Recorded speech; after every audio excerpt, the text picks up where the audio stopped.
नमस्कार. आपण आलो आहे तराडी तालुका शहादा जिल्हा नंदुरबार येथील प्रयोगशील शेतकरी माननीय डॉक्टर शिवनाथ पाटील यांच्या शेतात. सरांनी त्यांच्या शेतात केळीला जिवंत जीवामृतचा वापर केला होता.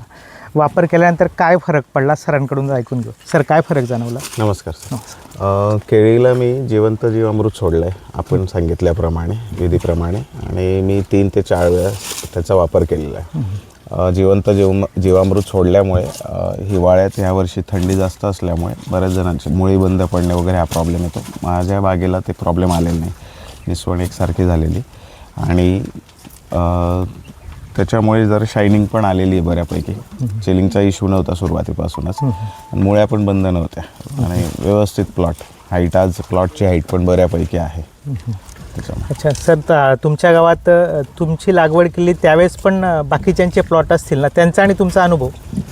माझा अजून बरेच शेतकरी आहे, अजून त्यांची पहिली कटिंग पण झालेली नाही.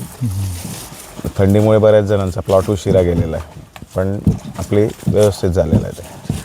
बरं सर, तुम्ही शेतकऱ्यांना काय सांगाल? वापर केला पाहिजे का नाही? नाही, नक्कीच वापर केला पाहिजे, आणि सोपं आहे, आणि रिझल्ट पण चांगला आहे त्याचा वापर करून. नक्कीच केळीला शायनिंग चांगली आहे, चिलिंगचा इश्यू नाही आहे, आणि चांगले बॅक्टेरियांची ग्रोथ असल्यामुळे जे आपण रासायनिक खतांचं जे शेड्यूल टाकतो आहे आपण, तर ते पूर्णपणे अपटेक होण्यासाठी मदत होते त्याच्यामुळे. आणि विधी पण एकदम सोपा आहे सर, आपण सांगितल्याप्रमाणे. गाईचं ताजं शेण, त्यानंतर दूध आहे, गूळ आहे, डेक्स्ट्रोज पावडर आहे, बस एवढं टाकून आपण ते बनवू शकतो, आणि सोपी पद्धत आहे व्यवस्थित. गुड.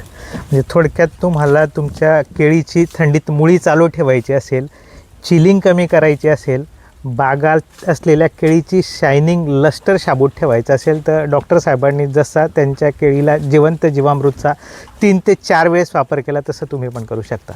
ओके, धन्यवाद सर. धन्यवाद.